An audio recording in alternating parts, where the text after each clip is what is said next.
Muy buenas tardes, grupo. Qué gusto estar nuevamente con ustedes. Buenas tardes, doctora. ¿Qué tal? ¿Todo bien? ¿Ninguno ha enfermado? ¿Todo tranquilo? Ay, qué Todo bueno. bien. Muy bien, Jessica. Gracias por tu enlace y por que estás pendiente para apoyarme. Muchas gracias. De nada, doctora. ¿Cuántos nos faltan? Creo que ya. Nos falta alguno. No, doctora, ya. Bueno, pues arrancamos en esta sesión que la vez pasada nos quedamos ¿en qué nos quedamos? ¿En el concepto de cultura o en qué? A ver, ¿quién recuerda en qué nos quedamos? Su última diapositiva fue el concepto de cultura, doctora, de Taylor. ¿Verdad que sí? Entonces, tenemos que abrevar de... Aquí hay dos, espérenme.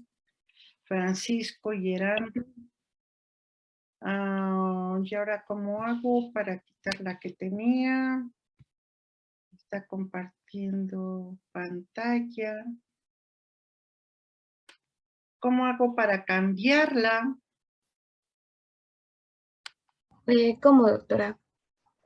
Estoy compartiendo la número 2. Quiero compartir la número 1 porque no la terminamos. Ok.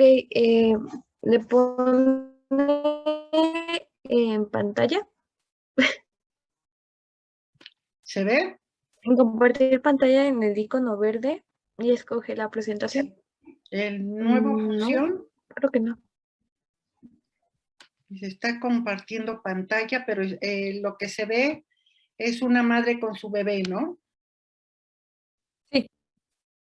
Y lo que quiero es terminar la otra porque esa es la nueva, pero ¿cómo Sí. la cambio ahora? A ver, deja de, ya. Ahora, a ver, compartir pantalla, pongo la otra. Parece que ya la encontré. De chiripa, porque bueno, yo soy de otra generación y como podrán observar, siempre tengo algún tropiecito, pero salió lo mismo. Es la, deja de compartir. A ver, ¿por qué no me sale todo el cuadrito? Aquí está, esta. Me sale la misma. Ahora sí se ve la de la mariposa. Sí, doctora. Bueno, entonces vámonos al concepto de cultura donde nos quedamos del señor guapo Taylor. Esta sí la pasamos. ¿Eso sí? Sí. Bueno, aquí está, ¿no? ¿Es esta? Aquí nos quedamos.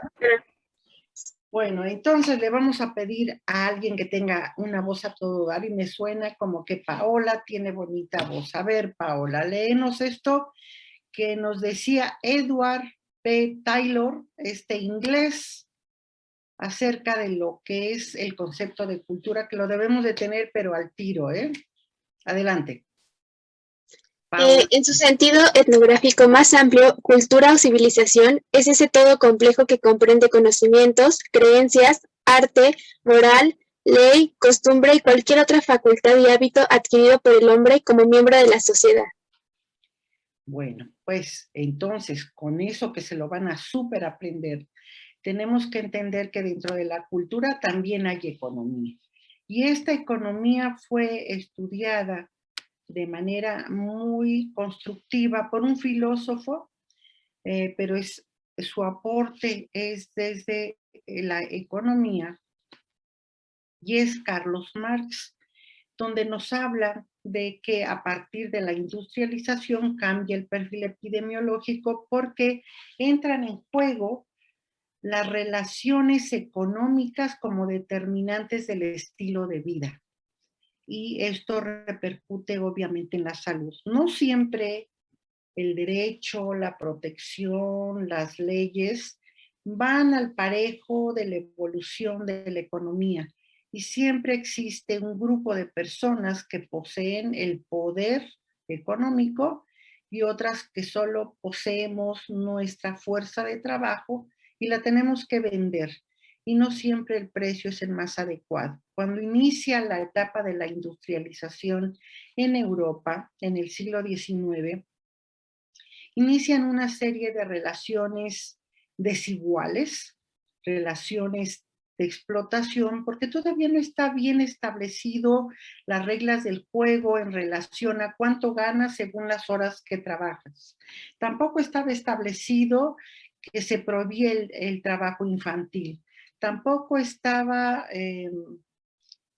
perseguido ni castigado el que trabajaran mujeres embarazadas 12 horas, etcétera, etcétera. No había vacaciones, no había las prestaciones que todos conocemos ahora, y a pesar de que existen, sigue habiendo injusticias y siempre hay trabajadores luchando, poniéndose en huelga. Ahora imagínense en el siglo XIX, cuando esto empezaba, donde la mortalidad era amplia, la morbilidad también, por condiciones de trabajo absolutamente inadecuadas.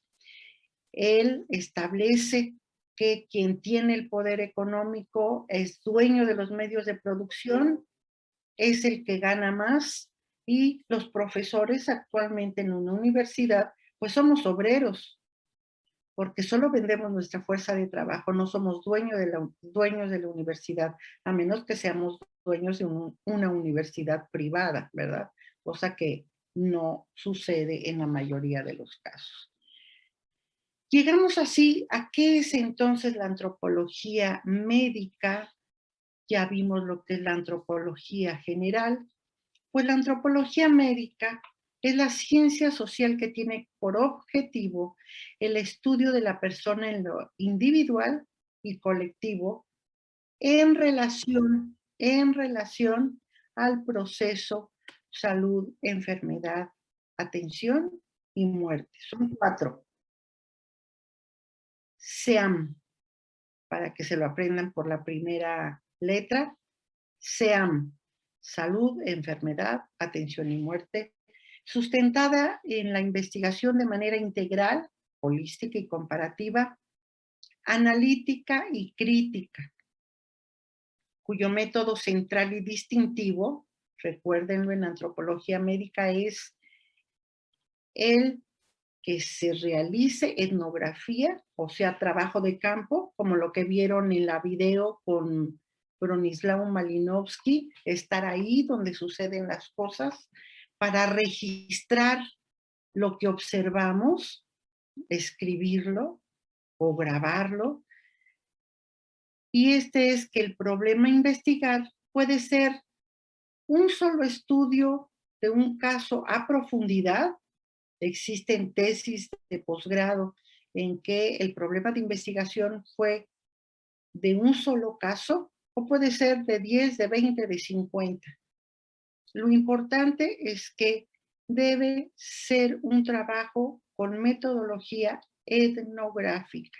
Si no hay trabajo de campo, no es trabajo antropológico. Y los profesores que dan antropología en nuestra universidad, pregúntenles, ¿usted hace trabajo de campo? ¿Usted hace etnografía? Y se van a llevar sorpresas grandes.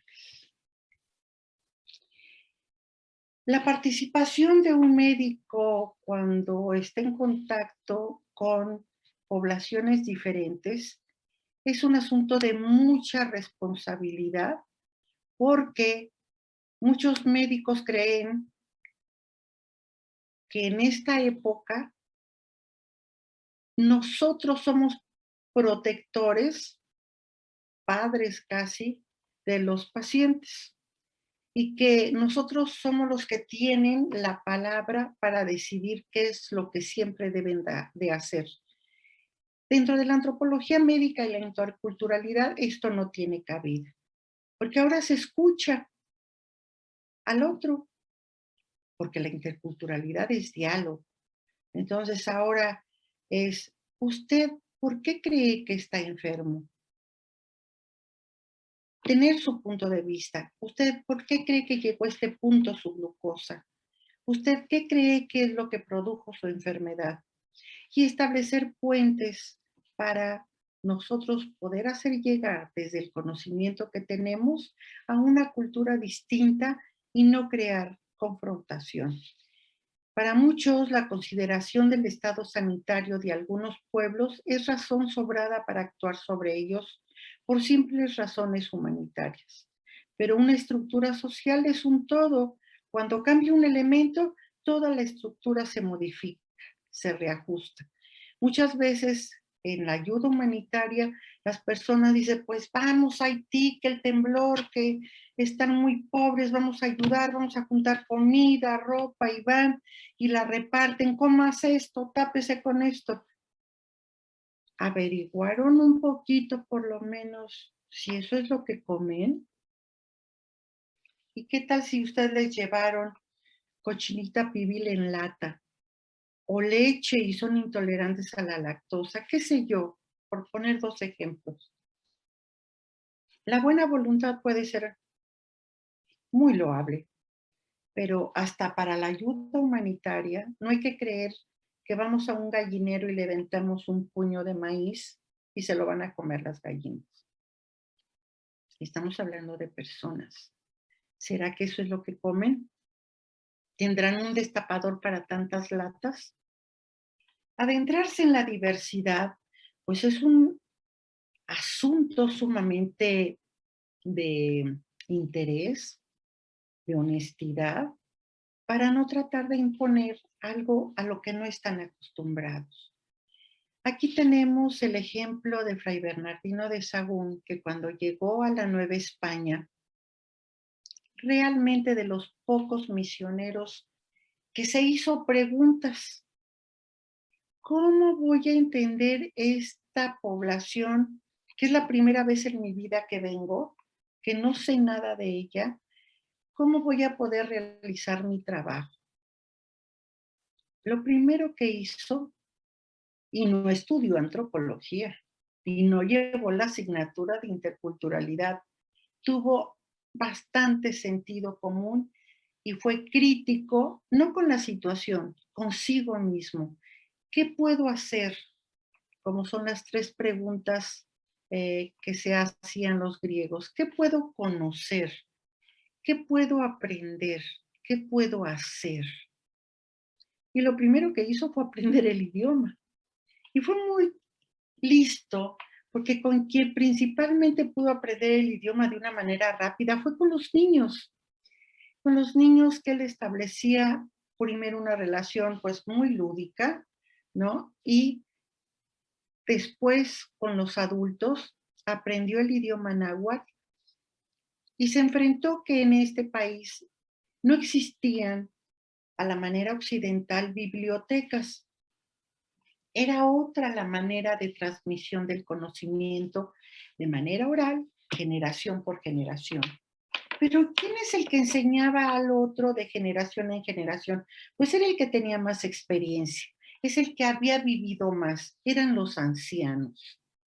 Y entonces Fray Bernardino de Sahagún, con esa agudeza de observación, dijo, pues no importa que no hay bibliotecas a la usanza europea, las bibliotecas están en la memoria de los ancianos. ¿Y a quién entrevistó primero? ¿Con quién hizo etnografía primero? Pues con los ancianos. Y nada más y nada menos que le atinó, porque Fray Bernardino de Sahagún, por lo menos le conozco 6 tomos gordos de producción etnográfica, por eso se le llama aquí el padre de la etnografía, por lo menos en México, en ese tiempo la Nueva España, porque era tan agudo para observar, tan descriptivo y detallado en escribir, y dominando el idioma. Sus libros son una belleza porque la mitad está en el náhuatl, en la misma página, la columna de la izquierda en náhuatl y la columna de la derecha en español. ¿cómo no vamos a agradecerle a Fray Bernardino que en esos libros, en esos 6 tomos, nos deja asomarnos a la cultura de la época que le tocó estar aquí y cómo eran las cosas? Pero no solamente cómo él las observaba, sino los testimonios de la gente sobreviviente al encontronazo, a la guerra de los españoles en estas tierras, porque hubo sobrevivientes. Entonces, con ellos, al entrevistarlos, le contaron cómo había sido aquella guerra, cómo había sido aquel encuentro, qué es lo que pensaban, qué es lo que hacían. Y eso es fantástico, porque entonces tenemos una riqueza de información gracias a la capacidad y disciplina y sensibilidad de Sahagún para registrarla, observarla y poder traducirla. Pero no solamente eso, que ya es bastante, sino con un gran respeto y convocando a los tlacuilos, que eran los dibujantes por excelencia de códices, de murales, y quiero decirles que no solo había tlacuilos hombres, que es lo que generalmente se maneja en la historia, sino que había tlacuilas, mujeres excelentes para dibujar y que participaron en estos tomos, en estos libros que hizo Sahagún. Ya les voy a mostrar algunos, y aquí están representada la moral, todo lo que nos acaba de decir Taylor en su concepto de cultura: costumbres, moral, creencias, religión, organización, todo aquello que crea el ser humano. Allí aparecen dibujitos de cómo los padres educaban a los hijos, cómo había castigos para cuando cometían actos no deseables. Allí se observa cómo están las parteras atendiendo a las mujeres. Y tenemos bellísimas imágenes de la flora botánica curativa que él conoció cuando llegó. Cómo es el dibujo, su raíz, su tallo, sus hojas, sus colores, para qué sirve, quiénes las usan, para qué las usan. Entonces, imagínense, fue bastante plural su investigación, porque no nada más fue sobre economía o sobre derecho, sobre todo, sobre toda la vida, toda la cultura en este país, por lo menos en el Valle del Anáhuac. Sahagún se convierte así en uno de los referentes indispensables en la investigación, aún de la antropología médica, porque podemos ir a buscar, díganme una planta medicinal que conozcan, la que quieran. Valeriana. Manzanilla. El ajo, valeriana. Y entonces, para empezar, si van a los libros de Sahagún, a lo mejor no lo encuentran.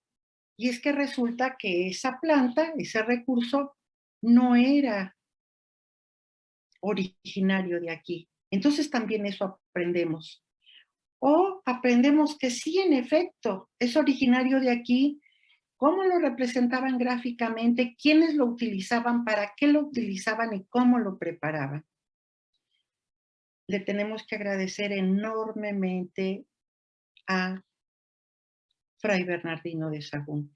Pero otro misionero, buenísima onda, porque bueno, hubo misioneros, chicos, que en aras de construir la iglesia y de que estuviera bonita y terminaran rápido con la obra, pues chicotito con los indígenas. Sí, hubo sacerdotes que trataban con el látigo a los indígenas, y el trabajo extenuante, aparte de las epidemias, aparte de las pandemias, con los agentes etiológicos que nos trajeron los españoles, la población mermó 3/4 partes. Fray Bartolomé de las Casas fue muy sensible. Él era un hijo de ricachón que pudo viajar. En Guatemala escuchó un discurso de un obispo y quedó enormemente conmovido por escuchar el maltrato a la población de la disque descubierta y bajo el régimen español. Entonces Fray Bartolomé de las Casas regresa a España, entra al seminario, recorre la formación religiosa y regresa ya no a Guatemala, sino a lo que ahora es México. Y es tan luchador porque no se queda calladito. Porque Fray Bartolomé de las Casas, podemos decir, y es considerado ya en nuestra universidad por muchos investigadores, precursor de los derechos humanos. Porque fue crítico, no fue nada más un ser moral que obedecía, fue un ser ético porque reflexionaba sobre la moral y cuestionaba lo que le ordenaban desde su jerarquía católica. Y entonces se volvió incómodo, claro, porque la gente que no obedece, sino pregunta por qué, no es que se pelee, no es que rechace, simplemente pregunta por qué, reflexiona sobre el bien y el mal, reflexiona sobre la moral religiosa y muchas veces es sumamente crítico. Y a tal grado crítico que además se convierte en un defensor, regresa en barco, que duraba semanas, para ir otra vez a España y enfrentar juicios de defensoría a la población indígena. Fray Bartolomé de las Casas, tan sensible, se echó encima a sus compatriotas porque le decían, bueno, pues ¿de qué lado estás? Y decía, estoy del lado de la justicia, porque no estamos tratando con justicia a esta población. También, él decía, son hijos de Dios y muchos españoles están abusando, explotándolos hasta la muerte. Se realiza un juicio con el representante del rey y del papa. ¿Con quién creen? Bueno, con un academicazo que lo mandaron a llamar de la universidad, así como alguien del Sistema Nacional de Investigadores de esta época, y que era abogado, San Ginés de Sepúlveda. Pero además este señor de estudiar derecho era muy aristotélico y una de sus ideas principales era justificar la Guerra Santa. Ya les platiqué que como no éramos considerados personas, entonces se justificaba porque el Papa había dividido América para Portugal, para Francia y para España. Y estaba perfectamente aceptado que esta guerra era santa porque era para convertirnos al cristianismo. Fray Bartolomé también defendió porque conoció en una cárcel de Sevilla a un indígena que fue defensor de indios en el norte del país. Fue nombrado obispo de San Cristóbal de las Casas, por eso San Cristóbal tiene el de las Casas, por Bartolomé de las Casas. Tiene una obra maravillosa que completa se puede encontrar en San Cristóbal de las Casas, un lugar que se llama Na Bolón, la Casa del Jaguar, que fundaron dos extranjeros enamorados de nuestra cultura. Y muchos mexicanos se enamoran de la cultura norteamericana, y estos dos europeos hace 60 años llegaron a Chiapas y bueno, quedaron fascinados. Ella fotógrafa, periodista, el arqueólogo y antropólogo, trabajaron básicamente con lacandones de la selva.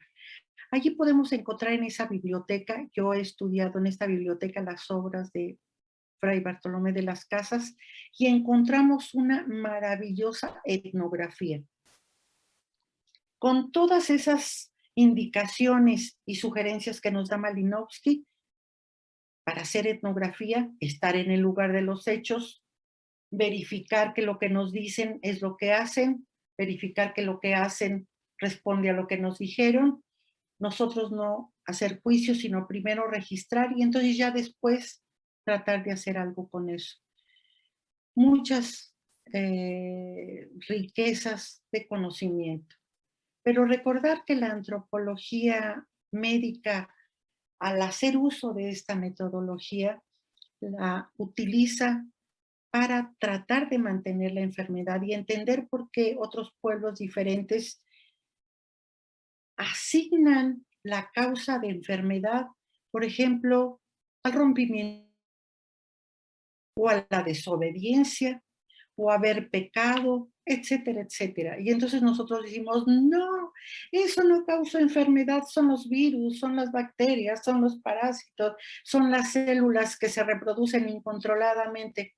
Son dos visiones diferentes. No se trata en una consulta clínica de pelearse y decir usted es un tonto, yo soy la que sé, sino escucharlos y tratar de encontrar puntos de acuerdo porque tenemos una preocupación común. Recordar que en la antropología médica algo fundamental que nos debe de importar es que en el sufrimiento de la gente y que es insoportable, debemos hacer todo lo posible por eliminarlo. De hecho, nada me parece más importante. ¿Y por qué lo hablo en primera persona? Porque estoy de acuerdísimo con la filósofa francesa Simone de Beauvoir. Hacer todo lo posible por eliminarlo. De hecho, nada me parece más importante.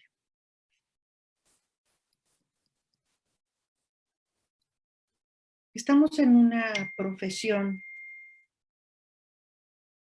maravillosa, en una profesión completa, integral, plural, donde convergen muchísimas disciplinas, no nada más la técnica biomédica, no nada más la estadística, no nada más lo que vemos en el microscopio, porque tenemos la oportunidad, recuerden, de crear en cada encuentro una relación nueva, porque cada persona es diferente.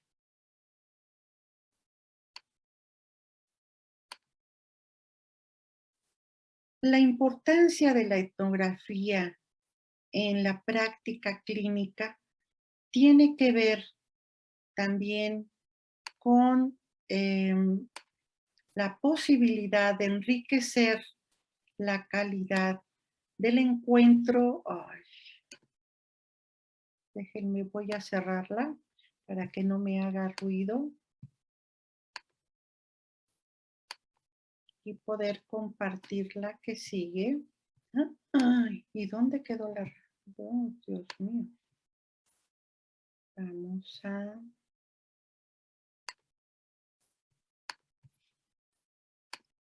¿Ahí se ve? Sí, doctora. Una mamá con su bebé. ¿Por qué? Porque nuestra práctica está enmarcada en la cultura mexicana. Pero nuestra profesión es universal y nos tenemos que adecuar a cada cultura en la cual estamos trabajando, con el tipo de población con la que estamos trabajando. Por eso es tan importante entender estos dos conceptos como herramientas teóricas que nos ayuden a entender las realidades cuando atendemos el proceso salud, enfermedad y muerte. Recuerden la lectura de Carlos Lenkerdorf. Por favor, Lidice, ¿puedes leer esta lámina?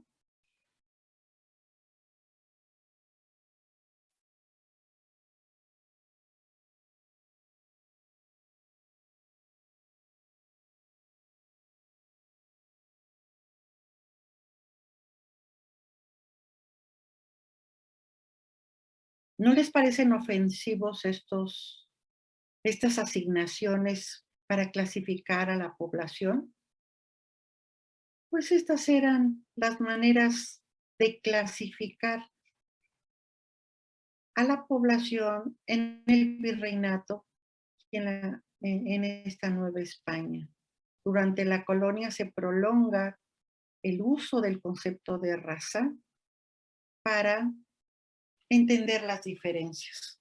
Y por supuesto, el concepto de raza no solamente nos habla de diferentes personas, en ese entonces así lo entendían, sino que nos habla que hay razas superiores y hay razas inferiores. Por lo tanto, tratar a algunos como animales y abusar de la carga del trabajo está perfectamente aceptado, porque hay razas superiores e inferiores. Y hay razas inferiores que para eso están, para actuar como animales de carga.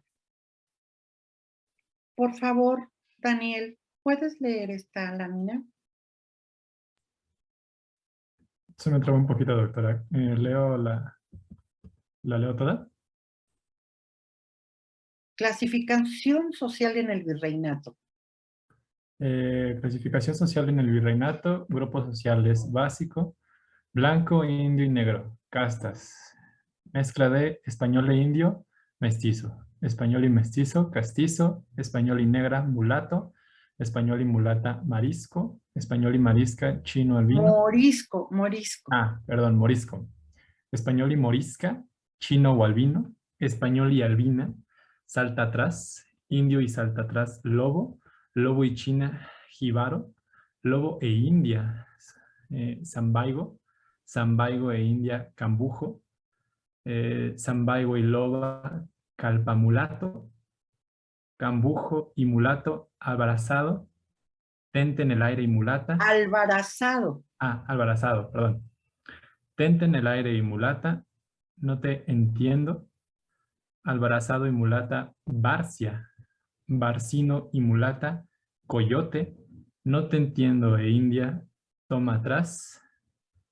La albarazado y mestiza, barnocino. Indio y mestiza, coyote. Coyote, india, chamizo. Chamizo y mestiza, allí te estás. O sea, era lo último de lo último. ¿A quién le tenía que cargar la leña y acarrear el agua y dormir en el suelo? Pues prácticamente la segunda fila.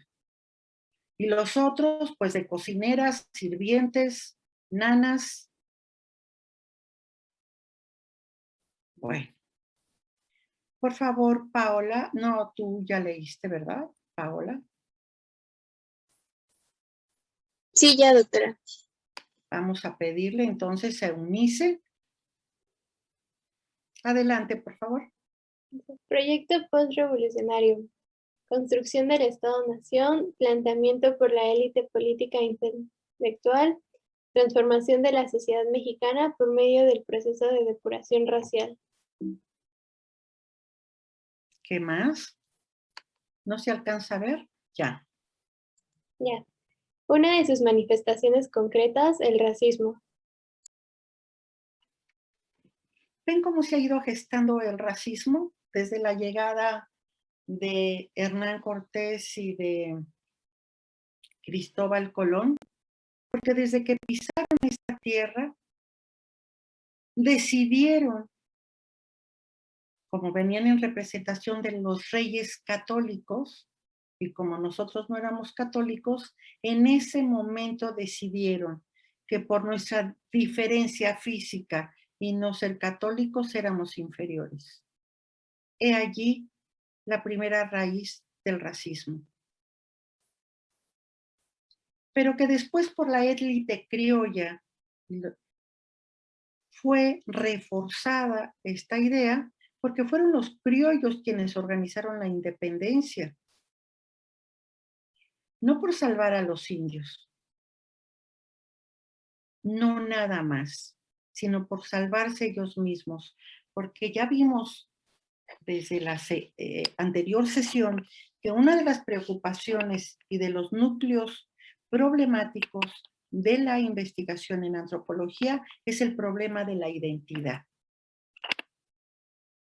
Yo digo tan tranquila Yo nací en el pueblo originario de los Reyes, ya se los conté, y mi abuelo era indígena tepaneca. Pero hay quienes lo ocultan, porque les parece vergonzoso.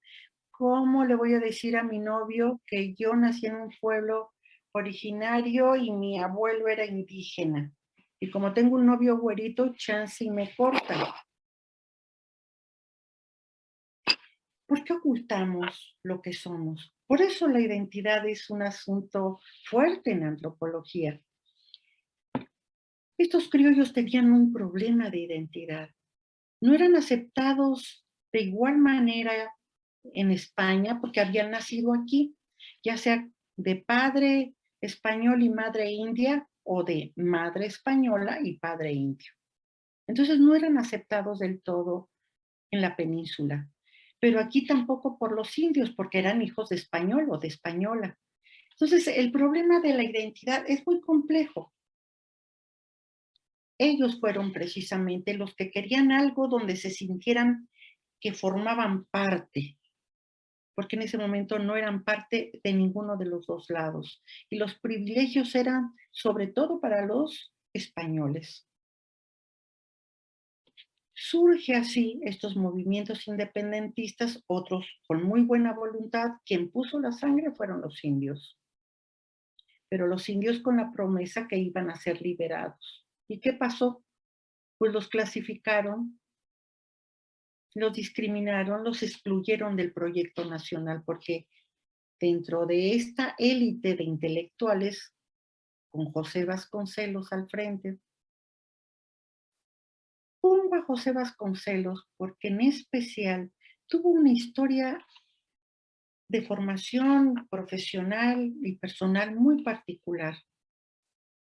De ultraderecha, súper católico, de niño, cuando es joven y estudiante, se vuelve un liberal de ideas muy abiertas, un tipazo súper inteligente, muy sagaz, muy buen tipo para la política, construyó programas importantísimos, tuvo la utopía de la alfabetización para todos, fantástico. Pero ¿cuáles eran las motivaciones? Las motivaciones es formar a la raza cósmica, ya no criollos, ya no españoles, ya no indios, ya no negros, sino mestizos. Para lograr este mestizaje, habría que borrar las identidades de las raíces que acabo de mencionar, la africana, la india y la española, para que surgiera el mestizo, a lo que él llamó raza cósmica. Pero esta influencia, claro, los intelectuales no solo leían lo que se producía aquí en México, también leía bibliografía del extranjero. Y aquí tiene una enorme influencia esta idea de la depuración racial. Tú, Fernanda, ¿cómo te imaginas depurar la raza? ¿Qué entiendes tú por este fenómeno? No te estoy preguntando si es bueno o malo, si estás de acuerdo o no. Simplemente, ¿cómo me explicarías lo que sería una depuración de la raza? Entendida en esa época en que la raza era la explicación, el argumento científico para poder justificar lo que hacían, ¿verdad? Porque había unas superiores y unas inferiores. Pero si se dice, vamos a depurar la raza para crear una raza nueva, diferente, mejor, la raza cósmica, ¿cómo te imaginarías hacer esta depuración? Pues, o sea, primero se me viene a la mente cuando creo que él como que tenía como esa idea también, pero pues luego también pensé que pues no era, eso era muy, muy agresivo. No, Y sí, aquí, a ver. Nada más descríbeme qué entiendes por depuración de la raza. No le pongas adjetivos buenos o malos ni tu opinión. Simplemente, ¿qué entiendes por depuración de la raza? ¿Y qué harías para depurarla? Pues que ya no haya pues ninguna raza, como que todos tengan las mismas oportunidades y Eres un amor, pero no es eso, porque tu deseo es muy bueno. Emites juicios. No es fácil cuando les pregunto algo. Nada más es, tú eres del equipo político de Vasconcelos y te están pagando un sueldo y eres una médica y te dice José Vasconcelos, doctora, quiero que usted encabece la política de depuración racial porque usted es médica. ¿Cómo te la imaginas? No me digas si es buena, si es mala, si te gustaría, si no te gustaría. Tú eres la médica que Vasconcelos le pide ayudarlo a la depuración racial para crear la raza cósmica. ¿Qué le sugerirías? Es un diputado, o sea, tiene el poder para instaurar una política pública. ¿Qué entiendes por depuración racial? pues, bueno, le podría como sugerir algo de, en este caso yo opino como de que todos No tengan, opines. bueno, no, que hayan programas para que todos tengan como, en este caso, la oportunidad de saber leer o escribir. Vuelvo a decir, tienes un gran corazón, pero no va por ahí.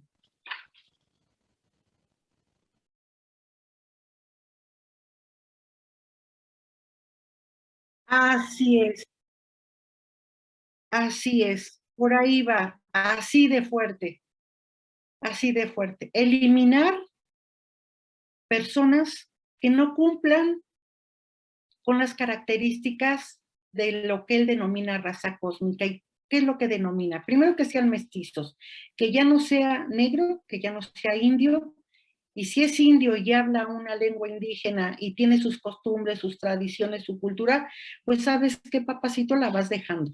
Porque si quieres ser mexicano, nada de hablar el náhuatl, nada de hablar en zapoteco, vas a hablar únicamente español. Y toda esa alfabetización que se oye muy bonita, a fuerza va a ser impositivamente en español. Y el que no habla español en Veracruz, en Sonora, en Yucatán, pues se amuela, o aprende español o se queda sin alfabetización. Algo que parece ser una política padre, porque por eso dije, aparentemente fantástico, las campañas de alfabetización, y llegaban a los pueblos cajas de libros en español, y los profesores que iban en español, es como si para esta clase les mandan una profesora que solo habla en latín. Pues sí, pues ni modo, Jessica, pues ni modo, Samantha, ¿no sabes latín?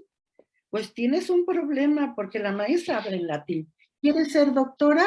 Pues aprende latín, pero de manera impositiva, así como una política. Tienes que dejar de ser lo que eres para convertirte en lo que yo, intelectual, académico, como política pública, digo que es mejor. Que dejes de ser lo que eres para que te conviertas en esto.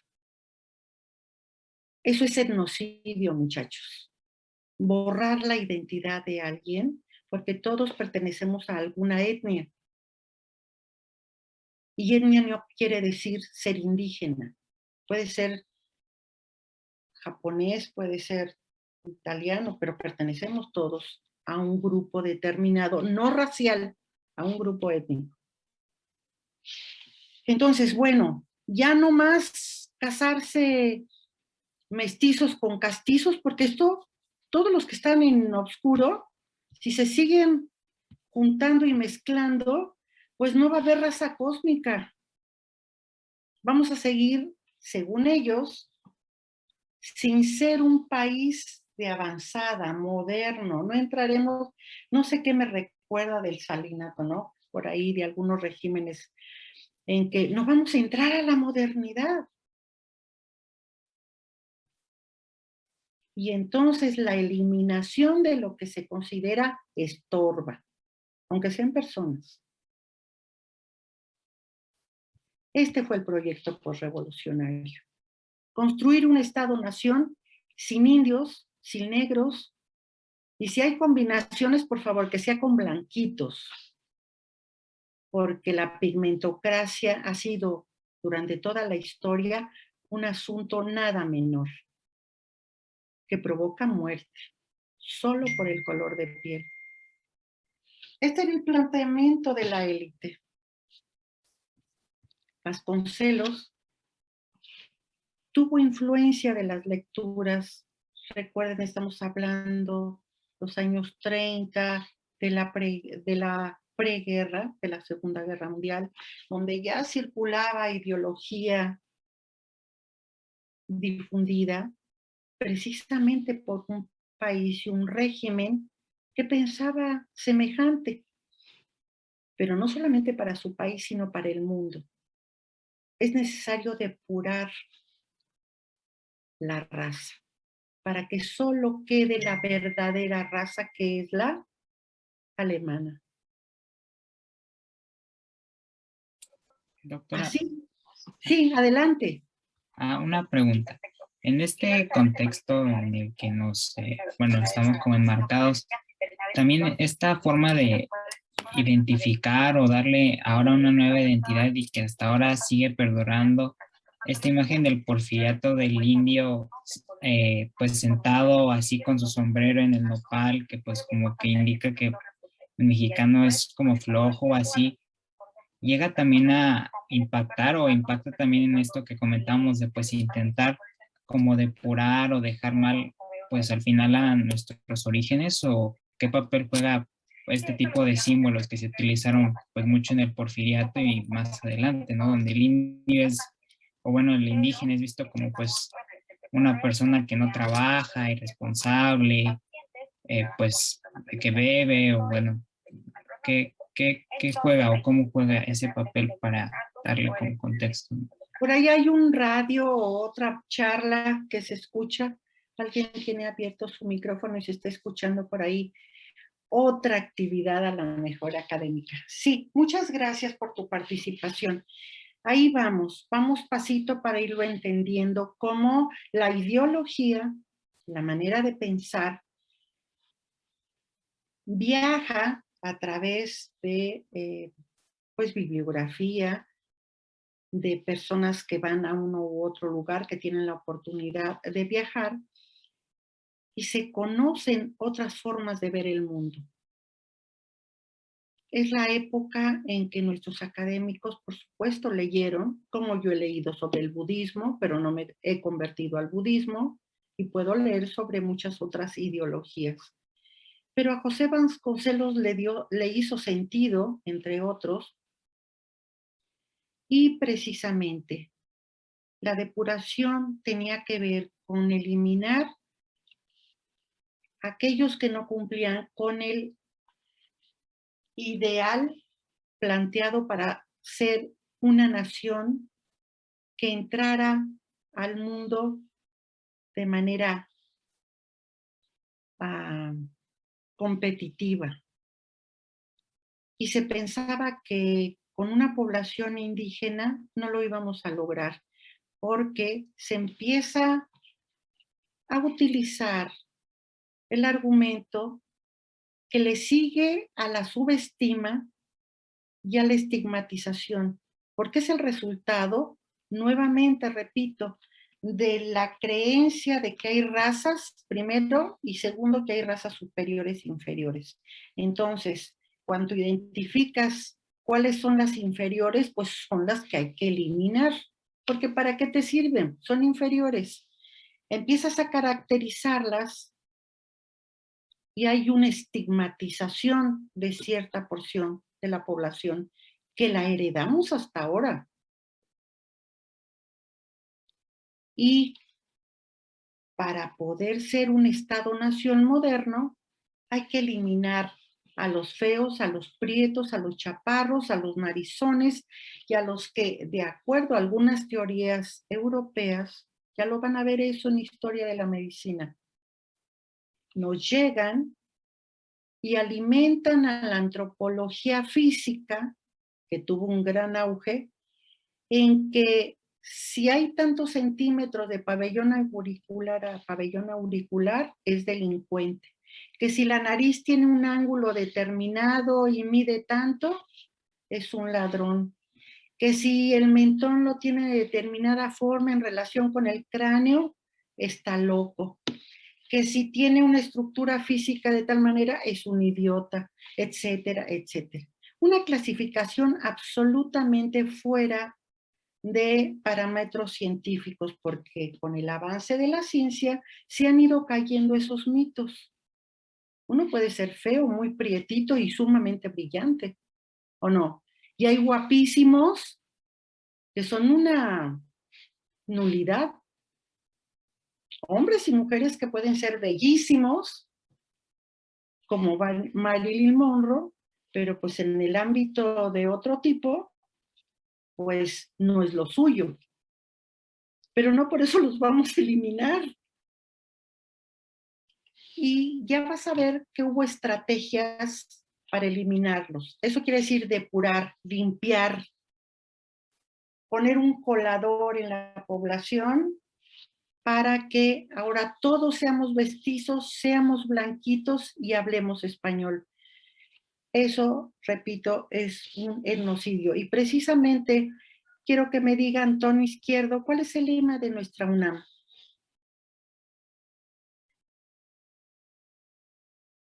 Perdón, el lema de la universidad dice, ¿Sí? por mi raza hablará el espíritu. ¿Qué les dice eso, muchachos, con todo lo que acabamos de hablar? La máxima casa de estudios de este país, de la universidad que nos sentimos orgullosos, tiene un lema que no tiene sentido ya en esta época. Es un punto de vista absolutamente personal. A la luz de esta historia, de estos desatinos en política pública, con el avance de la genética, ¿podemos seguir teniendo un lema en que se habla de raza? ¿De qué raza está hablando el lema? Pues de la Caramba, raza ¿verdad? que se comentaba anteriormente, ¿no? Ajá. Qué vergonzoso. Aquí está el plan de ingeniería, muchachos. Esto no lo habíamos visto, ¿verdad? No, doctora. Los que están en el poder son los que nos organizan la vida. Por eso, para ser ciudadanía, necesitamos participar. Siendo diputados corruptos, pues no. Siendo senadores farsantes, pues no. A lo mejor si somos académicos, haciendo propuestas a partir de colegios, etcétera. En esta época, si alguien nos propone esto que tengo en pantalla y no brinca ninguna de ustedes y ninguno de ustedes protesta, entonces sí que me va a dar un soponcio, como dicen las abuelitas, me da el soponcio. Porque obviamente que es para hacer una marcha, por lo menos una protesta, sacar una declaración, a ver, ¿cómo que este plan de ingeniería social? Y es del que se valió la política indigenista. La primera vez que yo escuché el término indigenista, así como a quien le pregunté primero, de muy buen corazón dije, política para proteger a los indígenas, ¿no? Es lo primero que imaginé. Pues no, era todo lo contrario. Política indigenista para borrarte a partir de una política cultural a través de la educación. Claro que se oía muy bonito, la revolución cultural, libros para todos, a los confines más alejados. Política demográfica, todos por el mestizaje, ya no más salta para atrás, ya no más mulatos. Si se quieren combinar con blanquitos, por favor, para que mejore la apariencia. Gracias a la eugenesia y gracias a la higiene mental, porque tenían que ser bonitos, listos, y estas eran las maneras, las estrategias. La eugenesia un buen nacimiento, los que no fueran bien hechitos, recuerden los juicios de Nuremberg. ¿Cómo son los judíos? ¿Se parecen a los alemanes? Pues no, no son tan blanquitos, no tienen ojito azul, no son rubios, son narizoncitos. Ah, pero eso es imperfección. Son inferiores, hay que eliminarlos. Hay que limpiar, hay que depurar. La higiene mental no como política de salud pública, no, sino como una manera de sacar de la circulación no solamente los que tenían algún problema de salud mental, no para curarlos, sino para eliminarlos, pero también aquellos contrarios al régimen, los políticamente incómodos. Y ahí está el profesional de la salud, como durante el nazismo. Y para que nadie diga que estamos fuera de la ley, también una transformación en la teoría jurídica que avale y justifique lo que estamos haciendo, para que no sea un delito, sino algo necesario para mejorar. Estoy siendo irónica en esta última parte, para mejorar, ¿no? No, pues si yo hubiera estado en esa época, pues soy una de las que eliminan, soy muy morenita. Mi mamá también, ¿no? Pues los llanos ya no existiríamos. Borrar diferencias, control sobre la vida reproductiva. Si te querías casar, tenías que presentar tu constancia de salud. Y fue una política pública que nos hizo muy mexicanos. La utopía del hombre nuevo, forjar una nueva sociedad homogénea racialmente, regenerada moralmente, sanos física y mentalmente, una estrategia integracionista de depuración racial. Esta inclinación de todas las sociedades de clasificar personas y de asignarle de manera a rajatabla características que justifiquen los medios de represión y el no tratar de manera igualitaria y digna a todos, no es un asunto nada más de nuestro país. En una estancia que estuve en Valencia me encontré cómo los españoles hacían esto que hacemos con los indígenas, con los musulmanes. Recuerden que los musulmanes ocuparon España durante muchos siglos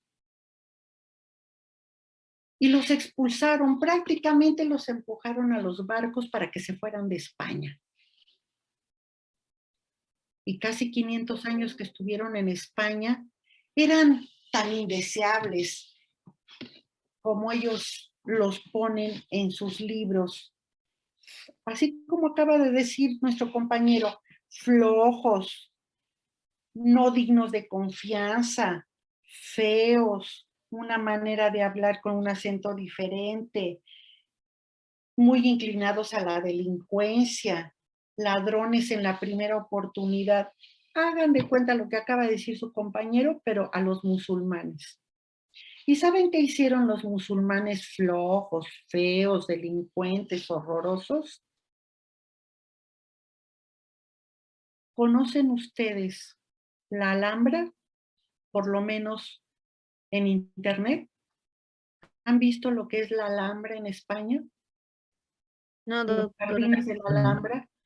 No. Muchachos, por favor, el día de hoy, róbense 5 minutos y pongan Jardines de la Alhambra, España. Quien crea esa belleza es un idiota, es un mugroso, es un tonto, es un delincuente, es un retrasado.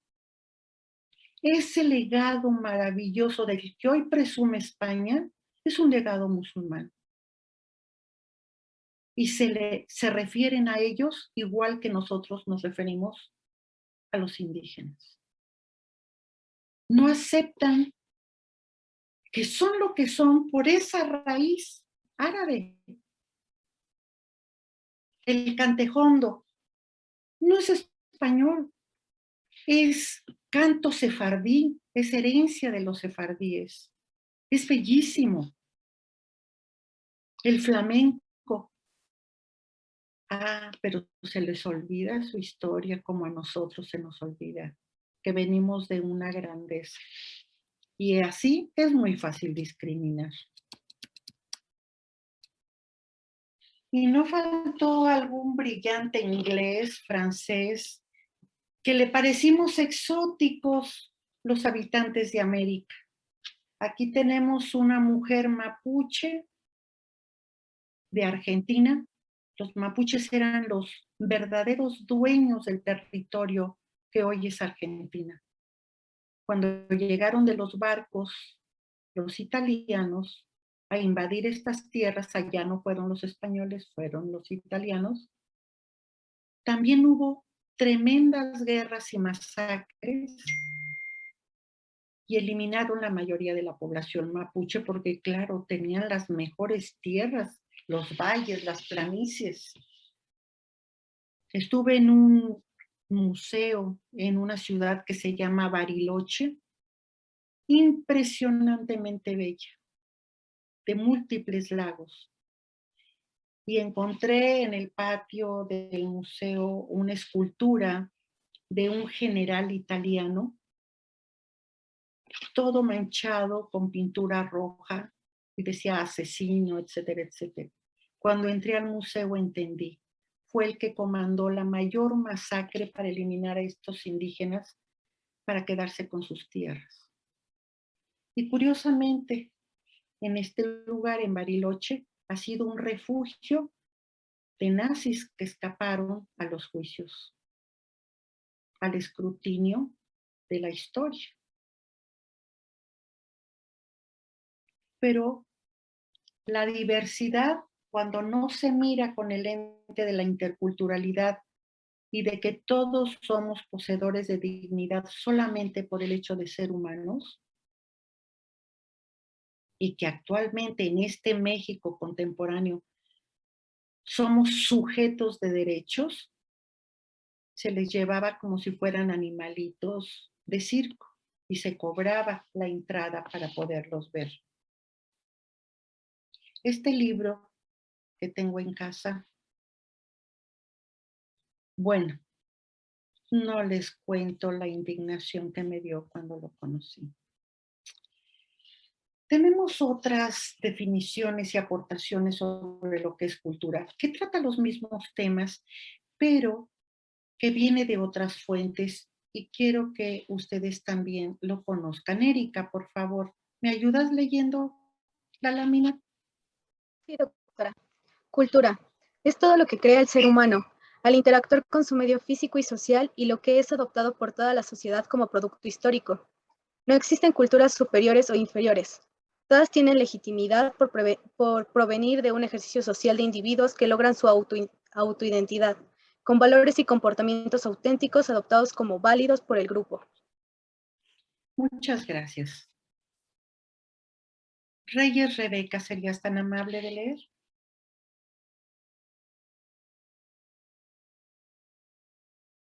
Hola, Rebeca. ¿Estás ahí, Rebeca? Hola, ¿ya te fuiste de la clase, Rebeca, o estás ahí? ¿Sí? Qué Sí, gusto. doctora, nada más que se había como trabado. ¿Podrías leer? Ok. Concepto de razas biológicas en seres humanos, sin fundamento de toda la variación genética de la especie. Se encuentra en cualquier población humana alrededor del mundo. La única especie humana existente, Homo sapiens sapiens, emigró desde hace unos 50.000 años. Se extendió de África al Medio Oriente, Europa, Asia, Australia y cruzó por el norte de Asia a las Américas. Muchas gracias. Por favor, Fernanda Juárez, ¿me puedes ayudar? Consenso antropológico, biológico, molecular y genetista de poblaciones. La evidencia científica, especie humana sin modificaciones biológicas significativas en los últimos 100.000 años. Cambios considerables en la cultura humana expresada en capacidad de desarrollar, transmitir y ampliar conocimientos y experiencias. Transmisión de generación en generación por medios culturales no genéticos. Capacidades de solucionar problemas de salud. Somos la primera especie del planeta capaz de cambiar el mundo que lo rodea, rápida y dramáticamente, por medios culturales, superando al lento mecanismo de la evolución biológica. ¿Puedes leer este último párrafo nuevamente, por favor? Sí, se me trabó, perdón, es que es mi internet. Dice, capacidades de solucionar problemas de salud. Somos la primera especie del planeta capaz de cambiar el mundo que la rodea, rápida y dramáticamente, por medios culturales, superando al lento mecanismo de la evolución biológica. Muchas gracias. Recuerden que somos seres biológicos, históricos, sociales, culturales y simbólicos, y que los cambios en nuestra apariencia, en nuestro interior, desde el punto de vista biológico, tarda muchísimos años para que sea notable el cambio. Sin embargo, culturalmente los cambios son sumamente rápidos. Los indígenas mexicanos y su hábitat.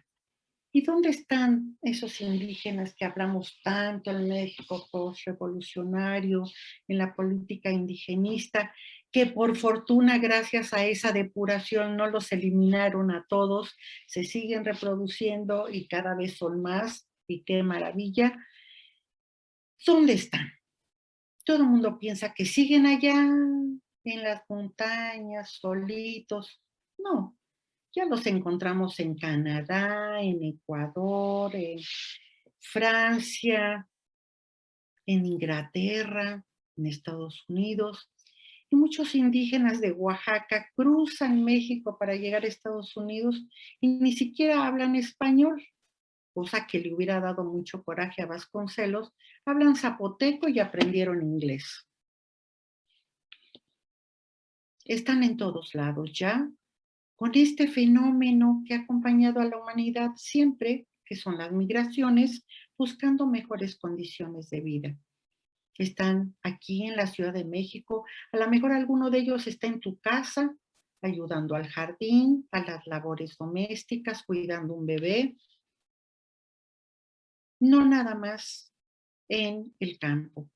Pueden estar en una banqueta vendiendo textiles, fruta, en un mercado, en todos lados. Miren nada más, en 90 países tenemos 5,000 grupos distintos indígenas, que juntos hablan 7,000 lenguas distintas.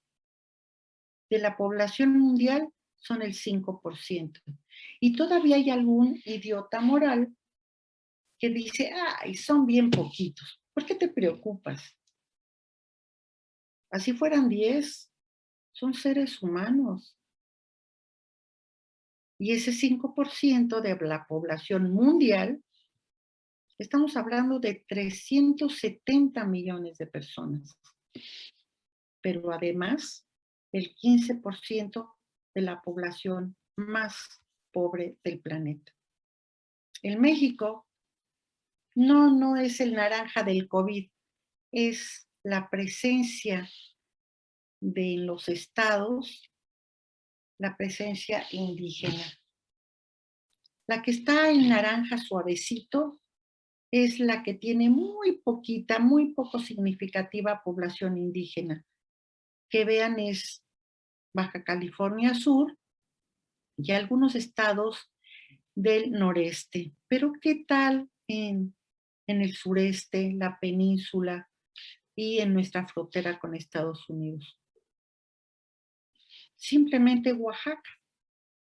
Amuzgos, chatinos, chinantecos, chocho, chontales, huicatecos, guaves, ixcatecos, mazatecos, mijes, mixtecos, nahuas, tecuate, triquis, zapotecos y zoques. Claro, allí es la presencia muy intensa. En Chiapas también. Y también en Chiapas tenemos esta migración de Guatemala, que recuerden, estas divisiones políticas son eso, divisiones con intención política, pero eso no significa que después de la rayita de la división son otra cosa.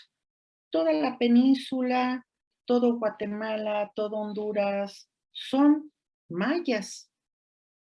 Y estas divisiones políticas no dividen tácitamente, sino que lo único que es que complican porque necesitas papeles para pasar de un lado y del otro de la división política. Allí está la presencia viva, creciente, importante de los pueblos originarios. Aquí están los hablantes de lenguas indígenas, ¿sí? El 15% de los hablantes de lenguas indígenas de esta población en México no está afiliado en ningún instituto de salud. ¿Cómo le hacen cuando se enferman?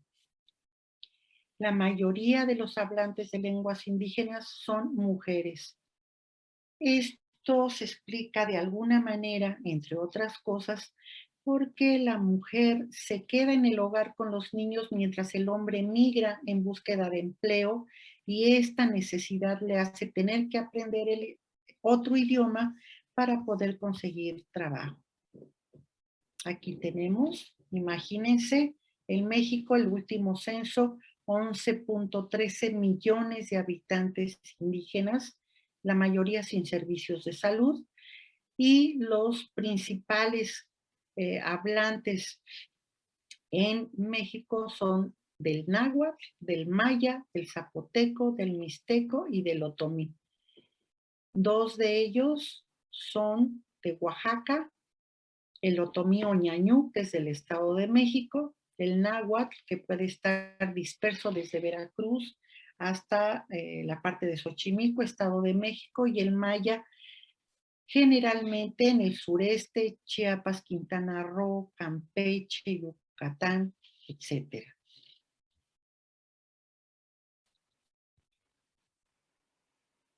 Hay un criterio del INEGI que era en base a quién es indígena, para decir qué porcentajes. Era el que hablaba una lengua indígena. Ahora este criterio no es suficiente. Ahora el criterio es la autoadscripción, el que se considera indígena. Pero dada la situación de deshonestidad de algunos políticos, por ejemplo, que dicen yo soy indígena para ser candidato a algún puesto y después se descubre que no es cierto, entonces, bueno, la autoadscripción tiene que verse comprobada, ¿no? De que realmente pertenece a esa comunidad, de que es hablante, de que participa en la estructura social, en el sistema de cargos, etcétera, etcétera, y que la gente lo conoce, que realmente pertenece ahí, ¿no? Para evitar este fraude de identidad. Miren, en el 2010, de la población total ¿cuántos de estos eran indígenas? El 15.1%. Y en el 2015, en 5 años, miren cómo aumentó. Para esto nos sirven las estadísticas, pero atrás de estos números hay personas, y la mayoría de ellos pobres o en extrema pobreza. ¿Cuáles son los municipios con mayor porcentaje de hablantes indígenas, de lengua indígena? Chiapas y Veracruz y Guerrero. Chiapas, Veracruz y Guerrero.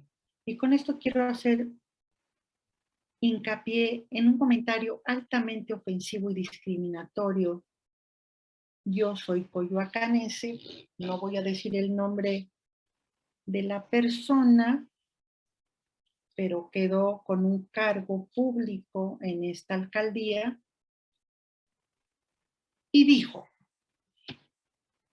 ¿estaría México mucho mejor? ¿Podríamos avanzar más si dejáramos de tener en nuestro territorio toda la gente de Chiapas, Veracruz, Oaxaca y Guerrero? Entonces sí que seríamos un país moderno. Hijo de primer mundo, ¿no? Del primer mundo. Bueno, tú ya sabes quién es, no lo digas. Casi es mi vecino.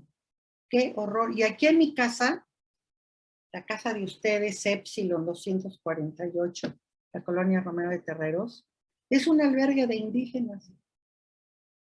Porque yo tengo un grupo desde que salí de trabajar de allá, de estar viviendo allá, y me entró tanta angustia que formé un grupo que le denominé Red de Apoyo a la Salud Intercultural. Entonces, cuando pacientes sobrevivientes de la masacre de Acteal vienen a sus tratamientos, mi casa es albergue. Ustedes cuando vienen a mi casa y llegaron indígenas que van a ir al hospital por su tratamiento, huele a maíz porque compré una maquinita, pero lo que me apura es que si tengo un vecino de ese tipo, a mi casa entran y salen indígenas. Espero que no sea agresivo o vaya a tomar alguna medida o me vayan a nombrar vecina non grata, ¿no? De ese tamaño están las cosas. A tantos años de esa clasificación ofensiva que acabamos de ver durante el virreinato. Vean los niños de 3 años y más que hablan alguna lengua indígena y los hablantes de lengua indígena que hablan español, pues muy poquitos. Entonces, ¿para qué caramba nos sirven todos estos números? Pues nos sirven porque si los indígenas están por todas partes, alguna vez en una consulta, en algún servicio, mientras no sea el Ángeles, ni la América Sur, ni el ABC, nos va a llegar un paciente indígena. Ajá. ¿Y qué vamos a hacer si ni siquiera hablamos español? No nos va a dar el tiempo como Sagún de que aprendió el náhuatl. Y allí es donde les quiero compartir que con esta preocupación en alguna oficina que existió en un momento hace como 10 años más o menos, nos consultaron al doctor Campos y a mí este gran problema en los servicios de salud en la Ciudad de México y propusimos la formación de traductores e intérpretes en los servicios de salud, de las principales lenguas de los que van aquí.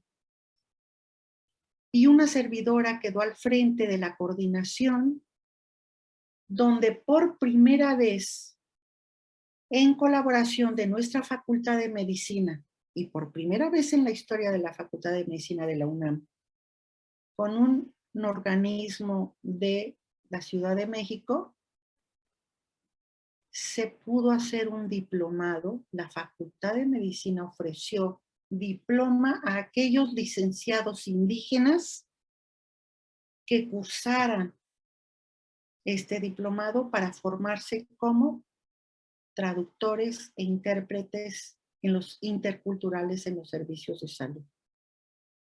Fantástico. La colaboración fue maravillosa. Logramos cosas increíbles, pero como las golondrinas, una golondrina no hace verano, porque el que siguió no lo creyó importante para darle continuidad. Esa es la horrible realidad. Algo que puede favorecer, no se le da continuidad y queda ahí como un hito histórico. Mis alumnos eran licenciados en Derecho, en Psicología, normalistas, biólogos, indígenas, de diferentes pueblos originarios. Para mí fue un honor hacer por primera vez, y sobre todo en nuestra Facultad de Medicina, que le otorgara un diploma a un indígena con esta formación. Lastimosamente, repito, no se repitió.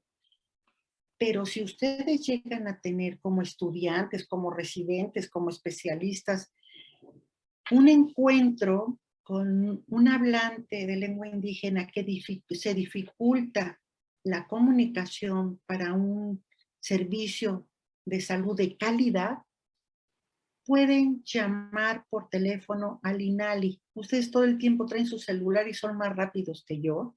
Rápido pueden poner cuál es el teléfono y llamar y decir, en la clínica fulana de tal o en el centro de salud fulano de tal tenemos un indígena que viste de esta manera, si pueden mandar la foto con el permiso de la persona para que se orienten a qué cultura pertenece y cuál es el idioma que pueda hablar. Que es complicado, sí, porque ¿qué tal si es de Oaxaca? ¿Y de cuáles de los 10 idiomas de Oaxaca? Trique, mije, zapoteco, etc.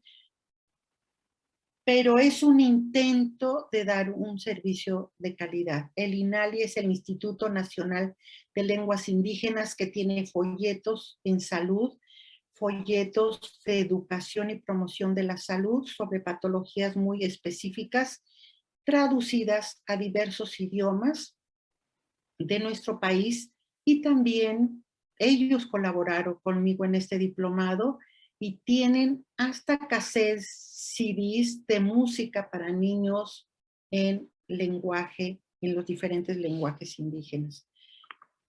Y como tienen el registro, el directorio de los intérpretes traductores, les pueden ayudar a conseguir por lo menos al del estado que se trata para hacer lo posible en traducir.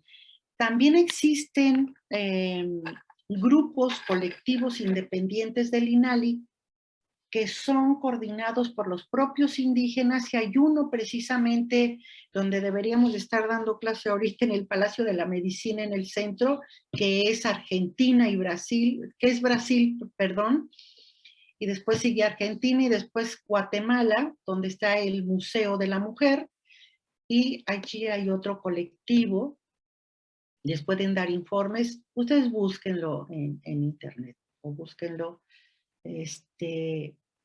trataré de mandarles el directorio.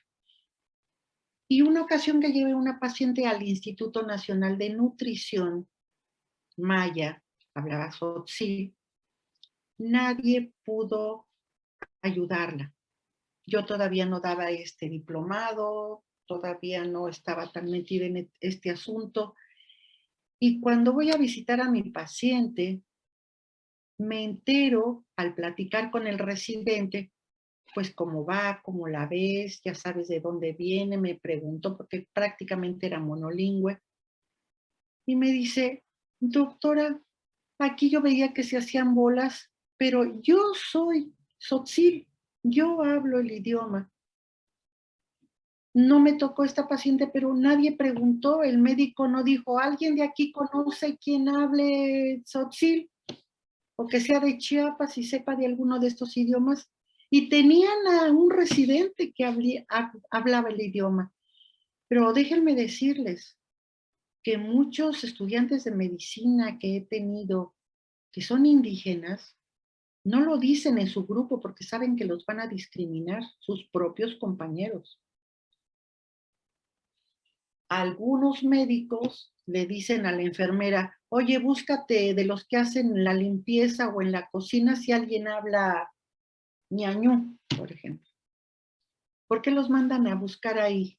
¿Por qué no? Vete a la dirección a ver si alguien habla ñañú, porque saben que los puestos más ínfimos son para los indígenas. Entonces a lo mejor sí, un día encuentran a alguien que hace la limpieza o que trabaje en la cocina que habla algún idioma. Ojalá hagan todo lo posible. Por supuesto que esto le toca trabajo social. Y logramos en el Instituto Nacional de Enfermedades Respiratorias, donde pertenezco al Comité de Bioética, que se incluyera por habladora un anexo precisamente con todo esto que les estoy diciendo. El INALI, el directorio, ya existen personas formadas por la Facultad de Medicina que por ahí andan, pero hay un gran problema, muchachos. Siempre la población indígena que puede ayudar en los servicios de salud No le pagan. Es gratis. ¿Por qué? ¿Por qué ni siquiera para su pasaje? ¿Por qué ni siquiera para su desayuno? O sea, seguimos con esta mirada colonialista. Pues como es indio, no, ¿por qué le vamos a pagar? Pero si llamaran a un traductor del francés, vamos a ver si se los hace gratis, si fuera de un instituto o de un colectivo. ¿Ven cómo sigue ahí la discriminación? Ya sin eugenesia, sin depuración, pero seguimos actuando a veces tan sutilmente que creemos que es normal, ¿no? Si quien nos ayuda es indígena, pues que coma en la cocina, pues que coma frijolitos, pero que no coma pavitos. Y nos parece muy natural. Cuidado con eso. El gran problema es que están marginados y discriminados en los programas y las políticas públicas. Y si son los más pobres o extremadamente pobres, pues la monoinmortalidad está, pero sí que a la orden del día. Impacto creciente de enfermedades crónico-degenerativas por la movilidad poblacional. Ellos, bueno, si este mestizo come elotes con mayonesa, pues ha de ser mejor que comerlos solitos. Y yo, desde que conozco esta población indígena, he estado en contacto con ella como médica, observando, trabajando allí. Estamos hablando 1978. Algo he visto de esta transformación. La obesidad, que no estaba presente, ahora la encuentras en cualquier grupo étnico del estado de Chiapas. Los problemas dentarios, la diabetes, etcétera, etcétera. He sido testiga de todo este cambio del perfil epidemiológico. Aquí tenemos la mortalidad por causas seleccionadas a nivel nacional, a nivel indígena, en algo que si nos ganan, pues ya somos del primer mundo, ¿no? Entramos en el 94 con el Tratado de Libre Comercio, pero los niños se siguen muriendo de diarrea y de desnutrición. Y tengo unas historias, muchachos, en mis libretas de campo, trabajando en la montaña y en la selva, que de verdad me cuesta trabajo contarlas porque se me cierra la garganta. Y uno dice, para esto estudié. ¿Qué carambas puedo hacer con una población desnutrida de manera crónica, olvidada históricamente? Dando consulta todo el día, repartiendo pastillitas y caulimpectina. ¿No será mejor el agua potable en lugar de tantos frascos de caulimpectina? Y uno entra en un dilema ético. ¿Qué estoy haciendo aquí? ¿Realmente estoy haciendo algo por esta población? Y allí está la enorme fragmentación de nuestra práctica, dándole una carga de Dios a la medicina curativa. ¿Y la prevención? ¿Y la promoción? Ay, eso no deja dinero. Deja dinero cobrar la consulta, y si estoy en arreglos con una farmacéutica, pues me toca un porcentaje si receto tal o cual cosa. Y tengo colegas, hombres y mujeres, que se van a Cancún con gastos pagados porque tienen una conexión con una farmacéutica. Hay de todo. ¿No?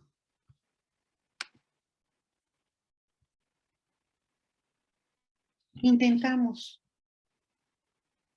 la perspectiva antropológica para que tenga nuestra práctica esta visión humanista, no nada más biomédica, que tenga una visión ecológica, crítica, no criticona. Fíjate, ya viste como, ay sí, manita, no, criticona no, crítica. Y cuando digo posición crítica, con quien primero tengo que ser crítica, y crítico es conmigo mismo. ¿Me estoy preparando bien? ¿Realmente estoy asumiendo la multidisciplinariedad o solamente voy a ser un mecánico de carros? No olvidarse, muchachos, vivimos en un país multicultural. No es el problema, como decían en el México posrevolucionario. Al contrario, es la riqueza. ¿Cuántas cosas he aprendido para solucionar algunos problemas de salud que no aprendí en la Facultad de Medicina? Cuando llegué a la comunidad a la que amo tanto en Acteal, Médicos del Mundo, no sé si esto se los conté, si se los conté, díganmelo para no repetirlo. Doctora Adriana, nada de medicina tradicional y hierbitas en el consultorio. Solamente medicina de patente. Porque bueno, Médicos del Mundo tiene una imagen que cuidar, ¿no? Estamos hablando de 1997. Y de repente no llegaban Médicos del Mundo a surtir los medicamentos. Las distancias muy largas, en época de lluvias, que casi todo el año llueve en la montaña, desgajamientos del monte, no podían llegar, etcétera, etcétera. Y allí no fui una médica moral, fui una médica cuestionadora. ¿Por qué no voy a usar la medicina tradicional, que es algo que yo sé, heredé desde mi abuelo, mi madre, estudié herbolaria? Y estas personas de aquí no son tontas, conocen muchas plantas que son útiles. Yo he trabajado con el herbario del Centro Médico Nacional, conozco, no soy experta, pero tampoco soy ignorante. ¿Qué voy a hacer con la diarrea de los niños? Si yo sé que aquí hay árboles que tienen las hojas que me pueden servir. Pues no les hice caso a Médicos del Mundo.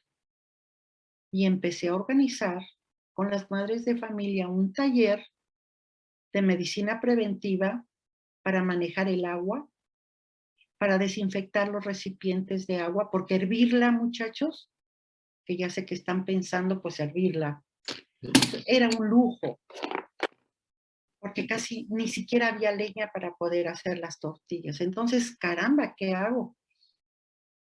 Manejo diferente del agua, buscar las maneras de mantenerla tapada, de dónde está la fuente de agua, clorarla, y entonces estar con los promotores de salud, los cuales contribuía a formar las pláticas en su propio idioma, y talleres con títeres, con música.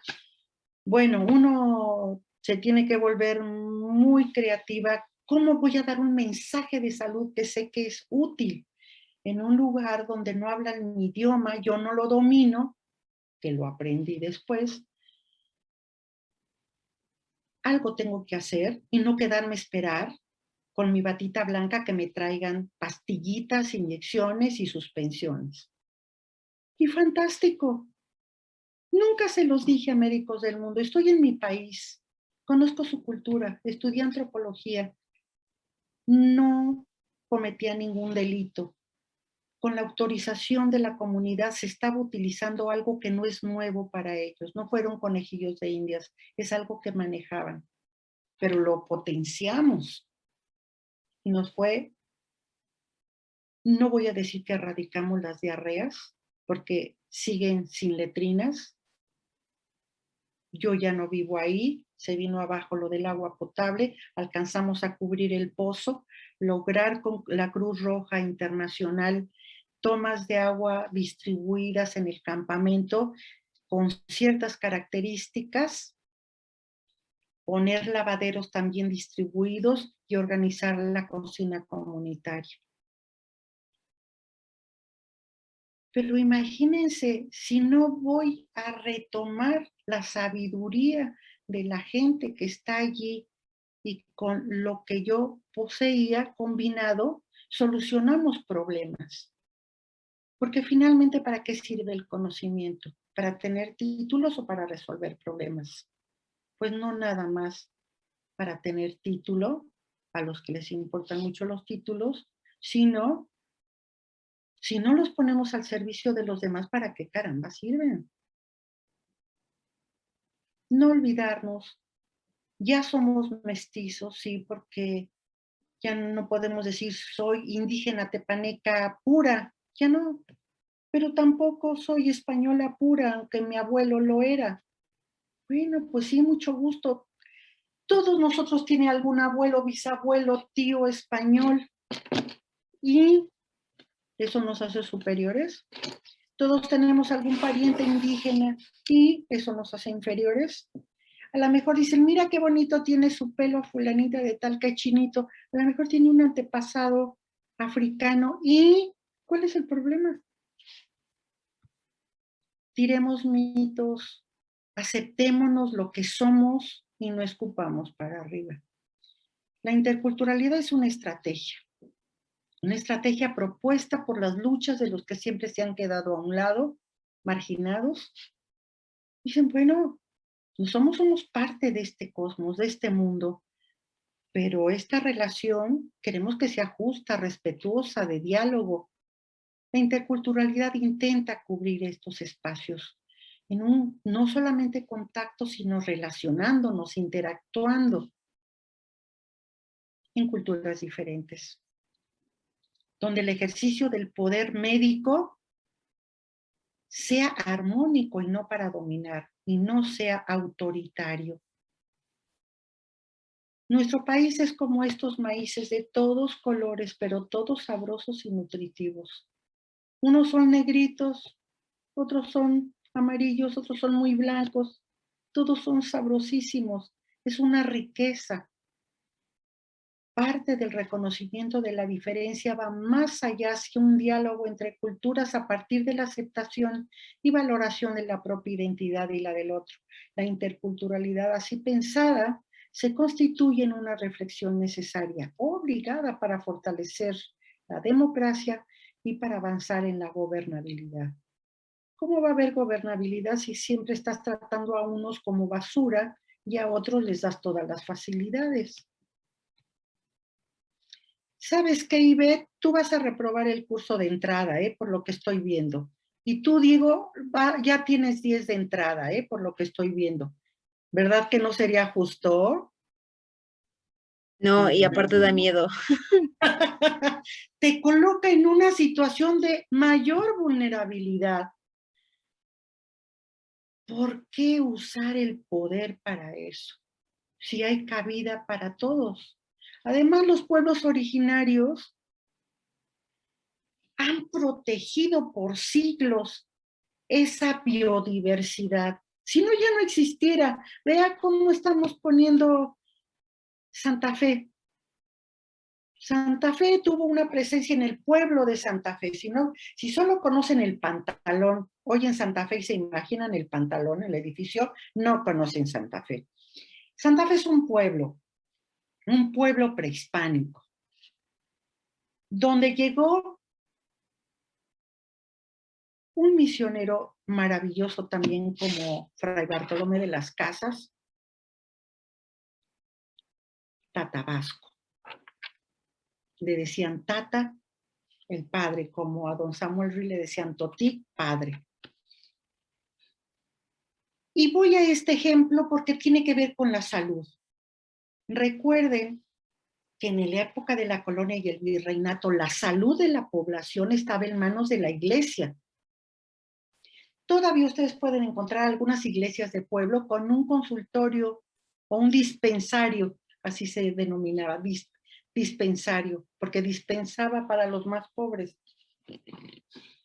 Coyoacán, el centro de Coyoacán, atrás de la parroquia de San Juan Bautista, está todavía un consultorio que fue el antiguo dispensario. Ya se ha modernizado, hay más médicos y tiene mucha fama de bueno, Con la aparición en el México posrevolucionario de la Secretaría de la Asistencia Pública, así se llamaba, no la Secretaría de Salud, sino de la asistencia pública, porque era de asistencia como limosnita, pero la iglesia se hacía cargo de la salud, ¿sí? Entonces los padrecitos y las monjitas las que atendían con algún médico. De allí que las monjas son famosas como enfermeras y cuidadoras. Pero ya no.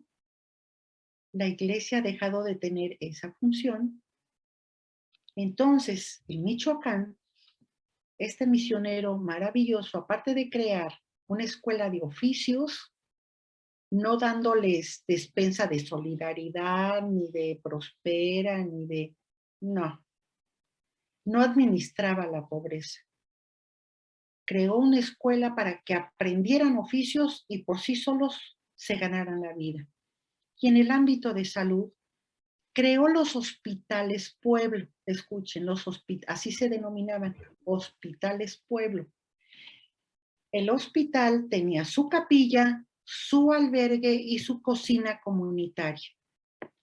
Toda una organización social de la comunidad para que semanalmente, por eso se llamaban las personas semaneros, se encargaban de limpiar el área donde se daba la consulta, donde se atendían a los enfermos y donde se preparaban los alimentos, porque se les daba de comer la comida tradicional de acuerdo a la cultura que pertenecían. No les daban pan Bimbo como en el Seguro Social, no les daban gelatina aguada o gelatina que rebota en el piso a un indígena birrárica. Que, ay, ¿por qué no se la comió, señor, si es muy nutritiva? Dios mío, las aguas de los hospitales son un asco. Por supuesto, ya sé que están pensando, pero si las prepara una nutrióloga que estudió, pero que no estudió interculturalidad y que le planta pan Bimbo. Entonces, este misionero, que no estudió antropología tampoco, tenía mucho sentido común, organizaba la comunidad y la comunidad misma atendía la alimentación, la limpieza y la organización de los hospitales pueblo. Tenían su hortaliza para el autoconsumo, una maravilla. Todavía, muchachos, como pertenezco a la Sociedad de Historia y Filosofía de la Medicina, fue un congreso en Morelia y parte del programa del congreso fue pasar por el Hospital Pueblo de Santa Fe y todavía, por lo menos hace 12 años, funcionaba de la misma manera que hace cientos de años. Fantástico. Y precisamente esos semaneros nos organizaron la comida porque uno de los médicos de la sociedad es de Michoacán y tenía contacto con esta comunidad. Esas formas de organización es parte de la cultura, pero así atendían a sus enfermos. Y un religioso construyó una estrategia no indigenista, no indianista, sino digna para una persona que lo merece porque es una persona humana. Desconocer esta perspectiva tiene el riesgo de excluir a importantes grupos poblacionales, pero además de ahondar los conflictos, porque crea indignación. Los compañeros que mencioné que quedan fuera, pues con los otros va a decir, ¿y por qué yo? Y claro, va a haber un sentimiento, una indignación, una frustración, y muchas veces, estamos hablando aquí de un ejemplo chiquito, hácelo a todo un pueblo y después se asustan porque se levantan. No estoy justificando la violencia, ojo, estoy tratando de entender un fenómeno donde la gente protesta porque se indigna. Entonces, si se ahondan los conflictos, se han generado históricamente por esta discriminación problemas grandes, no solo a nivel local, sino a nivel nacional. La interculturalidad aparece como una categoría ética inherente a la época. A ver, Le vamos a pedir ahora a Ivette que nos lea, ¿sí? Porque yo me emociono. Ivette, adelante. Aparece como una categoría ética inherente a la época de globalización, época en que tomamos mayor conciencia de vivir y convivir entre tiempos y espacios propios, pero que requiere generar los caminos de reconocimiento para establecer algunos comunes si se quiere evitar caer en el despeñadero del fundamentalismo y del cierre cultural que conduce a la exclusión del otro. Fundamentalismos, los ismos, los fundamentalismos, el nazismo, el nacionalismo, el socialismo. O sea, no porque ninguno de ellos sea súper bueno o súper malo, pero debemos de tener una mirada plural, no única. Hay un libro precioso en el programa universitario de la interculturalidad que se llama Pluriverso. Todos estamos acostumbrados a hablar del universo y tenemos un unipensamiento, uni. No, es un pluriverso, es plural. México, como lo dice la Constitución, es un país pluricultural. Jessica, por favor.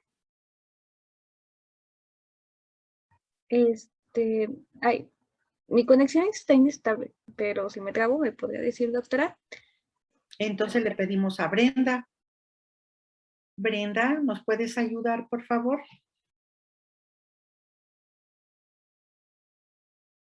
Hola, Brenda, ¿estás ahí?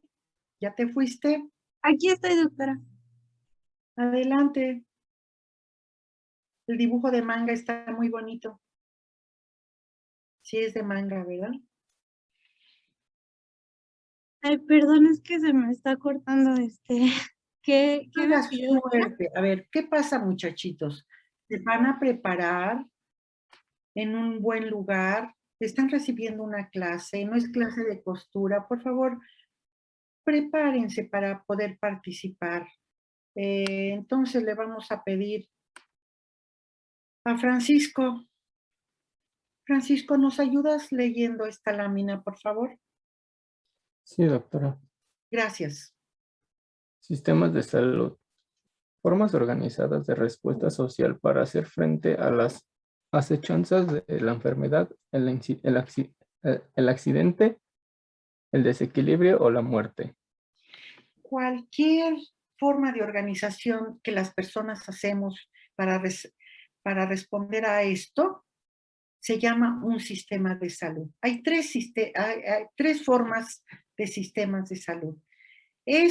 Que lo hace cualquier persona, cualquier familia, cualquier grupo humano, el sistema nacional que lo organiza el Estado y el sistema real.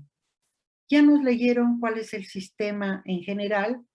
El Sistema Nacional de Salud que organiza el Estado está formado por estas instituciones, pero ¿será que toda la población pertenece a alguna de estas instituciones? Pues no, la mayoría de la población está cobijada por ninguna de estas instituciones, porque la minoría de la población es la que está inserta en un sistema laboral donde existe una cuota y un patrón que ponen en un sistema bipartita dinero para ser atendidos. Por ello, por ser de esta manera este sistema nacional, quedan fuera la mayoría de los mexicanos. Y entonces la mayoría tiene que usar el sistema real de salud. Quiere decir, pues lo que tengas, con lo que tengas y para lo que te alcance. Pero no todo es desde el punto de vista económico, que mayormente lo es la determinante mayor. También influye tu adhesión ideológica, religiosa, tus conocimientos, tu formación, y hay quien ni siquiera sabe que existe la acupuntura, pero hay quien ha viajado, leído y tiene el dinero para pagar a un acupunturista. Pero entonces hay otras personas que como no lo tienen, usan la medicina doméstica, lo que le da la abuelita, la mamá, pero si no se cura, pues va a buscar un chamán o un huesero, o un terapeuta de la medicina tradicional. O a lo mejor ya fue a un consultorio del doctor Simi o de cualquier farmacia que ahora se han convertido en la atención primaria a la salud y no mejoró, y entonces alguien le recomienda un emplasto, una sobada, o al mismo tiempo usa la sobada, pero también toma un té. Las combinaciones son sumamente variadas y complejas. Este es el verdadero sistema de salud para la mayoría de la población, los que están bajo el cobijo del Estado y lo que hace cualquier persona. Por supuesto, no se olviden que la transformación biológica es lenta,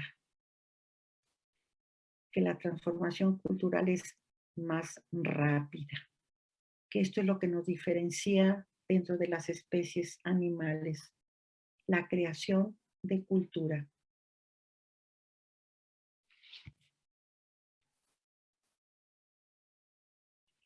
Diversidad en la igualdad o igualdad en la diversidad.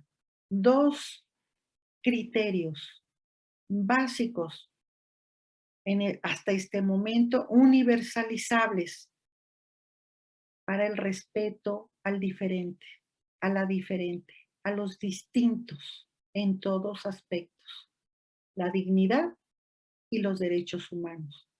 Por eso ahora le queda muy chico el nombre de paciente a las personas que acuden a consultarnos, porque no tienen por qué ser pacientes, porque ahora pueden ser personas actuantes que pueden exigir, porque los derechos humanos no se espera como una buena onda del profesional de la salud, se exigen, porque está en el artículo 4 constitucional, y cuando por ética profesional no somos capaces que con eso sea suficiente, el que nos consulta tiene todo el derecho, porque es sujeto de derechos, de exigirlo. Por supuesto que hay maneras de exigir. No me lo va a exigir a gritos, empujando, queriéndome golpear.